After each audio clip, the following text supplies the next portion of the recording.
जी आम लक्ष्मीनारायण संस्कृत विद्यालय प्रार्थना सभा अनुचिंता नहीं आम विद्यालय छात्री लिसा महाराणा। मनसेकं वचसेकं कर्मणेकं महात्मनं मनस्यन्यद् वचस्यन्यद् कर्मण्यन्यद् दुरात्मनं।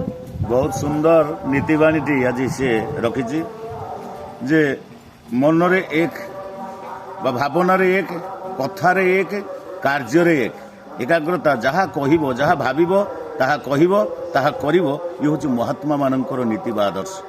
आ मनरे जहाँ भावी थब कहवा बेले ताहा अलग हो कार्य क्षेत्र में ताहा अलग हो ताहा हूँ दुरात्मा मानकर व्यवहार बा नीति आदर्श।